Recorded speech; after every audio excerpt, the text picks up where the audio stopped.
नमस्कार दोस्तों, स्वागत है आपका सृष्टि द फ्यूचर यूट्यूब चैनल में। आज हम लेकर आए हैं कंपाउंड इंटरेस्ट की अगली क्लास। कंपाउंड इंटरेस्ट में अब तक आपने कुछ बेसिक समझे कैसे हम कंपाउंड इंटरेस्ट निकालते हैं, जहाँ जिन सवालों में बिना फॉर्मूले का यूज करके कैसे हम कंपाउंड इंटरेस्ट निकाल सकते हैं, अमाउंट निकाल सकते हैं। और कई टाइप के क्वेश्चन थे, जैसे कि 2 वर्ष का चक्रवृद्धि ब्याज और साधारण ब्याज का अंतर दिया था, 3 वर्ष का चक्रवृद्धि ब्याज और साधारण ब्याज का अंतर दिया था, छमाही वाले क्वेश्चन, तिमाही वाले क्वेश्चन, ये आपको करा चुके हैं। इस कड़ी में आगे चलते हैं, उससे थोड़ा सा लेवल बढ़ाते हुए हम आपको ये बेसिक करा रहे हैं, हल्का हल्का लेवल सभी की जानकारी देंगे। उसके बाद हम बहुत हाई लेवल तक आपको ले जाएंगे, जो आपकी प्रॉब्लम्स जहाँ तक बन सकती हैं। चलिए आज एक अगले टाइप पर चलते हैं। अगले प्रकार के क्वेश्चन है, थोड़ा सा देखिए हम दोनों तरह से कोशिश करते हैं कराने की। एक बार हम आपको समझाते हैं कि इसका बेसिक ये होता है, और उसके बाद में आपको बिना फॉर्मूले के बताते हैं। इससे ये होता है कि मान लीजिए कि आप अगर फॉर्मूले से करने बैठते हैं तो उससे आपका टाइम ज़्यादा वेस्ट होगा, है ना। और अगर आप पहले फार्मूला समझ जाते हैं तो आपके दिमाग में ये भी रहेगा कि ये अब जो ट्रिक है वो बहुत ही आसानी से समझ में आ जाएगी, और जो फार्मूला बेसिक है वहीं से निकली हुई ट्रिक हम आपके लिए यूज करते हैं। ठीक है, तो देखिए जैसे ये क्वेश्चन है, एक आज का पहला क्वेश्चन है, किसी व्यक्ति के पास किसी धनराशि को 25% वार्षिक चक्रवृद्धि ब्याज पर लगाता है। 3 वर्ष बाद उसे 10,000 रुपये प्राप्त होते हैं। वह धनराशि क्या है? कहने का मतलब है कि एक आदमी था, उसके पास कोई धनराशि थी, वो उसने 25% वार्षिक की चक्रवृद्धि ब्याज पर दे दिया किसी को उधार। ठीक है, और 3 वर्ष बाद जब उसने वो ब्याज प्राप्त किया धन, तो उसको 10,000 रुपये प्राप्त हुआ। तो हमसे पूछा है कि बताइए वो धनराशि कितनी थी जो उसने लगाई थी। ठीक है, चलिए देखते हैं। देखो बेसिक से देखें अगर, तो ये फॉर्मूला होता है A बराबर P 1 + R/100 की पावर n, ये होता है। यहाँ से देखो ये जो है ये किसका काम करेगा? A का, यही तो प्राप्त हुआ है हमें। तो ये अमाउंट हमारा हो जाएगा 10,000 बराबर P तो हमें निकालना ही है 1 + R की वैल्यू कितनी है 25% बट्टे 100, और समय जो दिया है वो कितना दिया है 3 साल। इसको अगर सॉल्व करें तो 25 एकन 25, 25 चौक 100। अब आप देखिए यहाँ पर सीधे सॉल्व करते हैं, ध्यान रखिएगा, थोड़ा सा समझिए। P ये 4 है, 4 एलसीएम लेंगे तो 4 एकन 4, 4 और 1 5, तो ये 5/4 हो गया, और इसकी पावर 3। इसको अगर सॉल्व करें तो ये आएगा P गुणा 5 का क्यू कितना होगा 125, और 4 का क्यू 64, और ये किसके बराबर है 10,000 के। यहाँ से अगर P की वैल्यू निकालें तो क्या हो जाएगा, ये देखिए 64 इधर गुणा करेगा, 125 क्या करेगा भाग, तो 10,000 गुणा 64/125। ठीक है, 25 से काट दीजिए, 25 पंजे 125, और 25 चौक 100 और 2 जीरो, 5 से फिर काटें तो 5 अट्ठे 40, जीरो आ गया। P की जो वैल्यू आई वो आई 80 गुणा 64। 80 गुणा 64 अगर हम सॉल्व करें तो देखिए ये जीरो रहेगा, 8 चौक 32, हासिल का 3, 8 छंग 48 और 3 51, यानी जो रुपए होगा वो कितना होगा 5120 रुपये।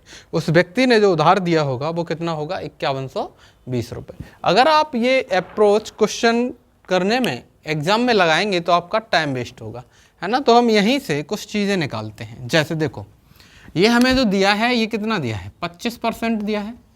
25% की वैल्यू अब तक तो आपको रट गई होगी, कितनी होती है 1/4। ठीक है, परसेंटेज में यूज़ की, फिर CI में यूज़ की, अब इसको किस में यूज़ कर रहे हैं, इसमें यूज़ कर रहे हैं कंपाउंड इंटरेस्ट में। तो अब तक तो ये याद हो गई होगी कि 25% की वैल्यू 1/4। इसका मतलब है जो 4 रुपये था वो बढ़ के कितना हो गया 5, एक ही तो बढ़ा ही है, 4 रुपये पर कितना बढ़ गया 1, तो 4 रुपये था वो कितना हो गया 5 हो गया। अब देखिए कितने साल के लिए दिया है 3 साल के लिए, 3 साल के लिए दिया है, तो दोनों तरफ का क्यू कर दो, घन कर दो दोनों तरफ का। दोनों तरफ का अगर घन करें तो 4 का क्यू कितना होता है 64, और 5 का क्यू 125, 5 का क्यू 125। अब देखिए क्वेश्चन हमारा कह रहा है ये 125 न कह के ये कह रहा है कि 10,000 रुपये हमें प्राप्त हुआ, 125 नहीं प्राप्त हुआ। ठीक है, तो अगर हम 125 को 10,000 बनाएं तो कितने का गुणा करना पड़ेगा? 80 का। देखो 125 अट्ठे 1,000 होते हैं, अगर आपको याद हो या फिर अंदाज लगा सकते हो। 12 अट्ठे 96 हो गया 960, और 5 से ये कितना, 5 अट्ठे 40, 960 और 40 1,000। ठीक है ना, तो ये 80 गुना हो गया। तो ये वाला भी धन कितने गुना हो जाएगा? 80 गुना हो जाएगा। ठीक है, तो 80 गुना कितना आ जाएगा? 5120 रुपये। यानी जो हमारा मूलधन था, जो धन ब्याज पे दिया था, वो कितना था? 5120 रुपये था। अब देखिए ये जो ट्रिक है आप समझ के चलिए थोड़ा सा, ये ट्रिक आई कहाँ से, ये भी देखो। देखो ये आप देखो, ये 5/4 का क्या किया है इसने, क्यों किया है? ये देखो हमने भी तो 4 और 5 का क्या किया है, क्यों किया है ना। तो ये जो ट्रिक होती हैं वो यहीं से आती हैं, कहीं बाहर से नहीं है। बस टाइम बचाने के लिए हम इनका यूज कर लेते हैं। ठीक है, देखो ये 1/4 हुआ और फिर इसे जोड़ा। यहाँ देखो 1/4 हुआ, फिर इसको क्या कर दिया? जोड़ दिया, और 4 से 5 डायरेक्ट क्यों किया, हमारा क्या आ गया? आंसर। ठीक है, चलिए अगला क्वेश्चन देखते हैं। देखो एक महिला 25,000 रुपये की राशि को 20% की चक्रवृद्धि ब्याज की दर पर लगाती है। 3 वर्ष बाद उसे कितनी राशि प्राप्त होगी? देखो सेम क्वेश्चन है, ये ब्याज की दर कितनी दी है? 20%, और 20% की वैल्यू आपको पता है कितनी होती है? 1/5। 1/5 होती है 20% की वैल्यू, 20/100। यानी अब देखिए यहाँ से ये लगाई तो ये जुड़ जाएगा, कुछ ज़्यादा ही मिलेगा। यानी जो 5 रुपये की राशि थी वो कितनी मिल रही है? 6 रुपये। कै साल के दिए दी हुई है इसने? ब्याज से 3 वर्ष के लिए, 3 वर्ष बाद है ना, तो इन दोनों का क्या कर दें? क्यों। अब 5 का क्यू करें तो सबको पता है 125, और 6 का क्यू 216, 216 होता है। इसने कहा कि रुपए लगाया कितना है? 25,000, तो 125 को 25,000 बनाएं तो क्या गुना होगा? देखो ये 125 है और ये कितना है? 250, ये 2 गुना हो गया, 2 गुना हो गया। इसके बाद में ये 2 जीरो बचे, तो 2 जीरो और लगा दो, कितने गुना हो गया? 200 गुना। तो ये राशि भी क्या गुना हो जाएगी? 200 गुना हो जाएगी। 216 दूनी 432, 432, और ये 2 जीरो, यानी जो राशि है वो कितनी हो जाएगी? 43,200 रुपये। ठीक है, समझ में आया? ये देखिए ये ट्रिक से, ये फॉर्मूले से था, ये ट्रिक से था। अगर फॉर्मूले से आपको ये करना है तो ये भी कर सकते हो, लेकिन फॉर्मूले में आपको टाइम वेस्ट नहीं करना है। चलिए अगला क्वेश्चन देखते हैं।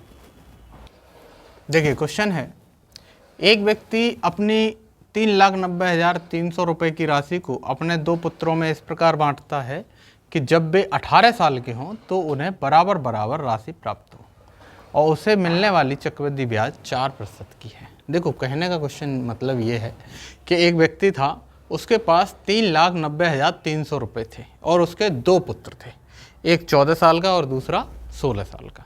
उसने क्या किया कि अपने इस राशि को दोनों पुत्रों में इस प्रकार बांटा कि जब वे 18 साल के हों तो उनको बराबर बराबर राशि प्राप्त हो।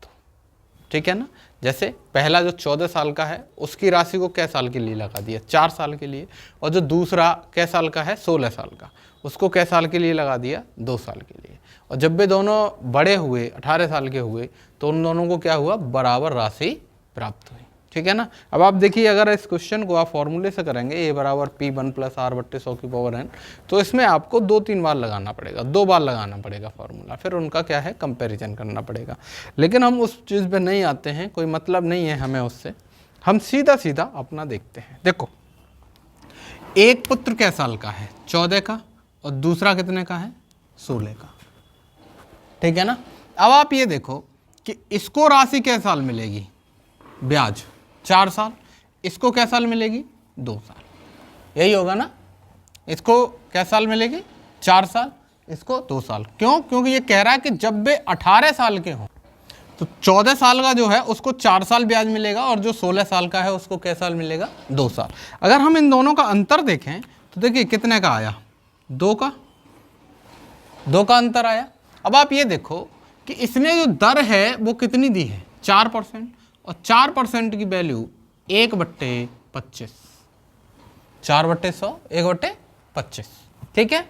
यानी जो 25 की राशि है वो कितने की हो जाएगी, 16 की, 26 की, ठीक है। अब आप देखिए ये 2 साल दिया है तो इसका भी वर्क कर दो और इसका भी वर्क कर दो, इन दोनों का वर्क करो। वर्क करें तो देखो 25 का वर्क कितना होता है, 625, और 26 का 676, ये होता है ना। 25 का वर्क 625 और 26 का 676। अगर मैं इन दोनों को जोड़ दूं तो कितना होगा, 6 5 11, हासिल का 1, 1 3 और 7 10, हासिल का 1, 1301 रुपया, 1301 रुपया होगा। इसका मतलब ये हुआ कि अगर उस व्यक्ति के पास 1301 रुपये होता तो एक को वो 676 दे देता, कौन से वाले को, जिसकी उम्र 16 साल है, और दूसरे को 625 दे देता जिसकी उम्र 14 साल है। तो जब ये 18 साल के होते तो दिन दोनों को बराबर बराबर रुपया मिलता, ठीक है ना। अब आप ये देखो, ये रुपया 1301 नहीं है, रुपया कितना है, 39,03,00, 3,90,300 है, ठीक है, 3,90,300। अब आप ये देखो, ये वाले 4 अंक हैं और ये 4 अंक हैं, ये 2 को थोड़ी देर के लिए मान लो कि है ही नहीं, ठीक।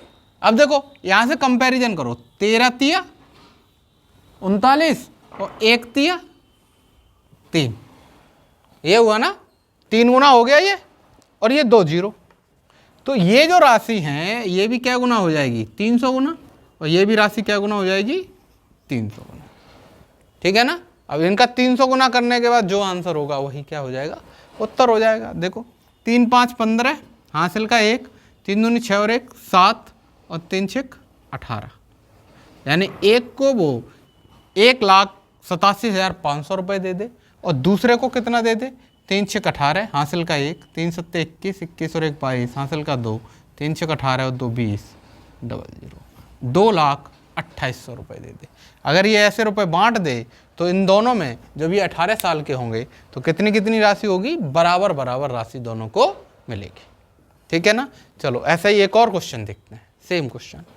ये कह रहा है एक व्यक्ति के पास कुल 4210 रुपये हैं, उसके 2 पुत्र हैं, एक 14 साल का व दूसरा 16 साल का, ब्याज की दर 5% है। वह उसे इस प्रकार बांटता है कि जब वे 18 साल के हों तो उन्हें बराबर बराबर राशि प्राप्त हो, ठीक है ना। देखो इसको सॉल्व करें तो वही हमारा जो रेट ऑफ इंटरेस्ट है वो कितना दिया है, 5%, और 5% की जो वैल्यू होती है वो कितनी होती है, 1/20, ठीक। यानी अगर एक को 20 रुपये मान लें तो दूसरे को कितना दिया होगा, 21।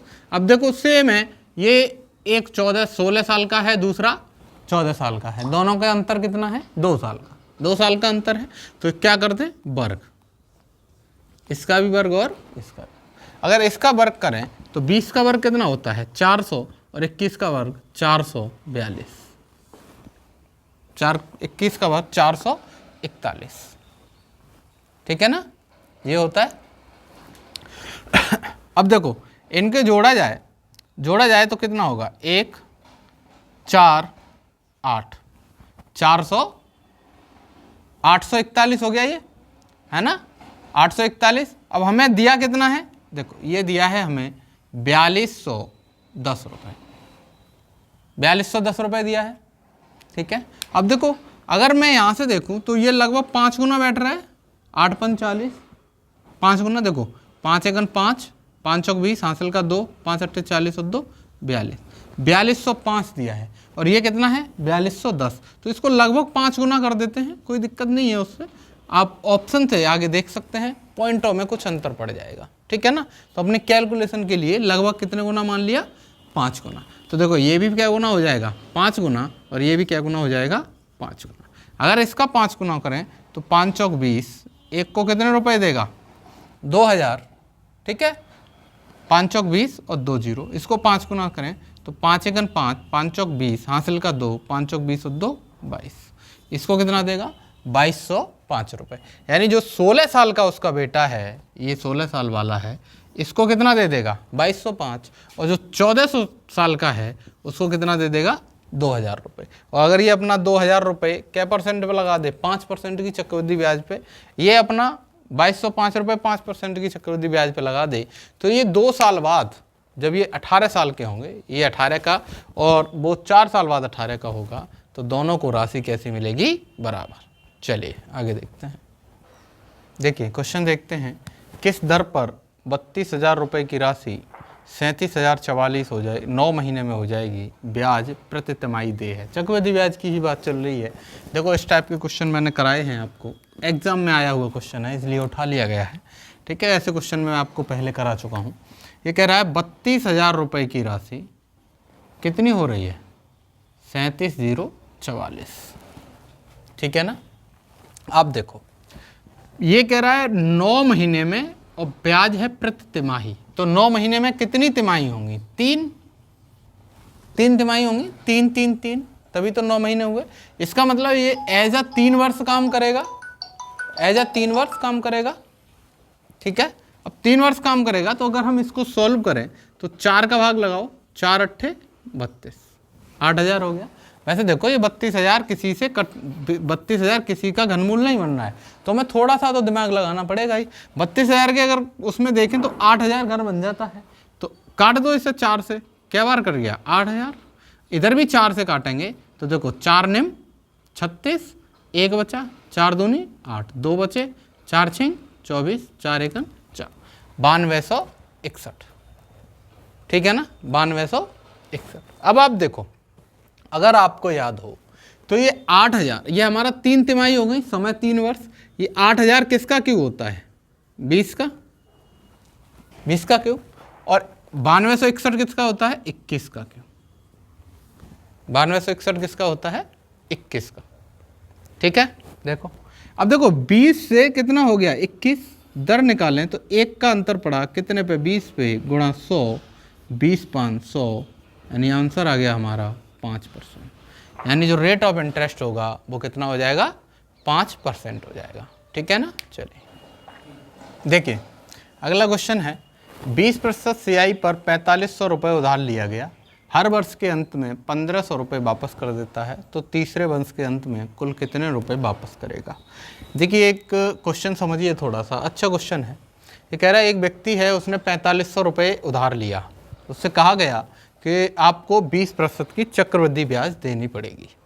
तो वो व्यक्ति क्या करता है? वो कहता है कि मैं प्रत्येक साल के अंत में, ऐसे भी करते हैं कि 1 साल हुआ और वो 1,500 रुपये जमा कराया, फिर अगला साल हुआ फिर 1,500 रुपये जमा कराया। उसने मूड बना लिया कि इस बार मैं तीसरे साल में क्या है, पूरा पैसा वापस कर दूंगा जितना भी बनेगा, ठीक है। ये क्वेश्चन है। तो हमसे ये पूछा है कि आप ये बताओ कि हम जो तीसरा साल होगा उसके अंत में कितने रुपए वापस करेगा। देखो क्वेश्चन समझो, सीधा सीधा आप नॉर्मल ऐसे देखो, कोई फॉर्मूला नहीं, कोई कुछ नहीं, सीधा सीधा आपको समझाते हैं। 4,500 रुपये का था, उसने क्या किया कि 20% पे दिया, तो इस पे 20% का क्या लगेगा? ब्याज।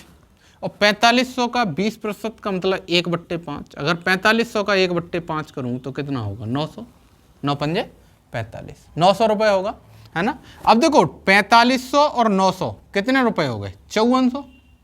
यानी 1 साल बाद उसे कितने रुपए देना चाहिए? 5,400। लेकिन उसने दिया कितना? 1,500। 1,500 दे दिया, तो बचा कितना? 3,900। 3,900 रुपए बचा उसका देने के लिए। अगले साल में क्या होगा कि अगली, ये पहले साल की कहानी खत्म, ठीक। अब बात करते हैं दूसरे साल की। दूसरे साल में क्या होगा कि जो ब्याज लगेगा 20% का, वो कितने पे लगेगा? 3,900 पे, 3,900 पे लगेगा। अब इसका अगर मैं 20% निकालूं, 20% मतलब 1/5, तो 5 छिक्के 30, 5 सत्ते 35, 5 सत्ते 35, 4 0, 5 अट्ठे 40 और 0, 780 रुपये का ब्याज बना। 780 रुपये का, देखो 5 सत्ते 35, 4 0, 5 अट्ठे 40, टोटल कितना हो गया? 3,946, यानी 4,680 रुपये उसे देना था। कौन से साल के अंत में? दूसरे साल के अंत में। लेकिन उसने दूसरे साल के अंत में भी कितने रुपए दिए? 1,500। तो उसका बचा कितना रुपया? 3,180। ये बचा अभी देने के लिए, ठीक है। अब अगर तीसरे साल की बात की जाए तो तीसरे साल की कहानी सुनिए कि तीसरे साल में उसका रुपया बना 3180 बना, और इस पे उसका कितना ब्याज लगा है 20%, मतलब 1/5। इसका 1/5 करो तो 5 छिक्के 30, 1 5 तिया 15 है और 5 छिक्के 30, 636 रुपए। अब 3180 में 636 जोड़ें तो देखो 6 तो ये हो गया, 8 और 3 11, हासिल का 1, 7 और 1 8 और 3, यानी उसको तीसरे साल के अंत में कितना रुपया देना पड़ेगा 3816 रुपए। ठीक है, समझ में आया भाई? 2-3 मिनट। चलो देखिए, ये दोबारा समझ लीजिए थोड़ा सा क्वेश्चन। देखो कुछ नहीं है, 45 को 20% यानी 1/5 900, 4500 और 900 5400 हो गया, लेकिन वो 5400 की जगह दे के कितना आया 1500। अब 1500 दे आया तो बचा कितना 3900। 3900 पे भी 20% की ब्याज लगी, और 20% की ब्याज लगी तो कितनी हुई 780, और टोटल रुपया हो गया 4680, यानी उसको दूसरे साल के अंत में 4680 देना था, लेकिन वो 4680 ने दे के कितना जमा कराया 1500 रुपये। ठीक है, अब तीसरे साल में टोटल तीसरे साल के लिए 3180 हो गया। अब वो अगर 3180 रुपये पर 20% लगाएगा तो 637, और टोटल कितना बन जाएगा 3816 रुपये। चलिए ऐसा ही एक और देखिए, एक और क्वेश्चन देखते हैं। ऐसा ही एक आदमी 30% चक्रवृद्धि ब्याज की दर पर 3000 रुपये उधार लेता है, प्रत्येक वर्ष के अंत में 1000 रुपये वापस कर देता है, तो उसे कितने रुपए वापस करने पड़ेंगे? कितने साल के अंत में? 3 साल के अंत में। 3 साल के अंत में कितने रुपए वापस करने पड़ेंगे? देखिए, देखते हैं क्वेश्चन। ये 3000 रुपये लिए उसने, इस पर कितने का ब्याज लगा 30% का, और 30% का ब्याज लगाएं तो देखो 3 तिया 9, कितना हो जाएगा 900 रुपये। ऐसे देख लिया करो, देखो 3000 गुणा 30/100, 2 जीरो से 2 जीरो कैंसिल, 3 तिया 9, 900। ठीक है, 2 जीरो से 2 जीरो हटा दिया करो। अब देखो कितने रुपए हो गए ये 3900, लेकिन उसने दिए कितने 1000। इसका मतलब अभी ब्याज कितने पे बाकी है 2900 पे। अगर 2900 पे दूसरे साल में 30% ब्याज लगा होगा, है ना, 30% लगाएं तो देखो 9 तिया 29 तिया 87, 9 तिया 27, हासिल का 2, 9 दूनी 3 निम 27, हासिल का 2, 3 दूनी 6 2 8, 970, 870 रुपये ब्याज लगा। अब 870 में कितना टोटल हो जाएगा? देखो 0 7 8 दूनी 16 1 17, हासिल का 1 3, 3770 हो गया, लेकिन उसने दिया कितना 1000, तो बचा कितना 2770। ठीक है, अब तीसरे साल के लिए कितने पे लगेगा 2770 पे, 2770 पे। इस पे अगर 30% का ब्याज लगाएं तो देखो कितना होगा 3 7 21, हासिल का 2, 3 7 21 और 2 23, हासिल का 2, 3 दूनी 6 2 8, 831 रुपया। अब ये इनको जोड़ें तो 1 7 और 3 10, हासिल का 1, 8 और 8 16, हासिल का 1 3, यानी तीसरे साल के अंत में उसे कितने रुपए वापस करने पड़ेंगे 3601 रुपये। ठीक है, समझ में आया? दोबारा समझ लीजिए। देखिए कुछ नहीं है, वही प्रोसेस करनी है एकदम सिंपल तरीके से। 3000 का 30% निकाला, इसको जोड़ दिया, 1000 रुपये जमा कर दिए, वो घटा दिए, बचा धन 2900 रुपये। इस पर फिर से 30% का ब्याज लगाया, ब्याज इसमें जोड़ दिया, जो धन बचा उसमें से 1000 घटा दिया, उसके बाद जो बचा उस पर 30% का ब्याज लगाया, जो ब्याज आया वो धन में जोड़ दिया, जो आया वो देना है। अगर आगे और होता तो फिर से 1000 घटा देते, जो आता उस पर 30% लगाते, उसको जोड़ते, और जो बनता उसको हम दे देते। ठीक है ना? चलिए आज की क्लास यहीं पर समाप्त करते हैं। अगली क्लास में देखेंगे कुछ किस्त वाले क्वेश्चन कि किस्त पर आधारित कैसे क्वेश्चन है। आप देखते रहिए सृष्टि द फ्यूचर। जय हिंद, जय भारत।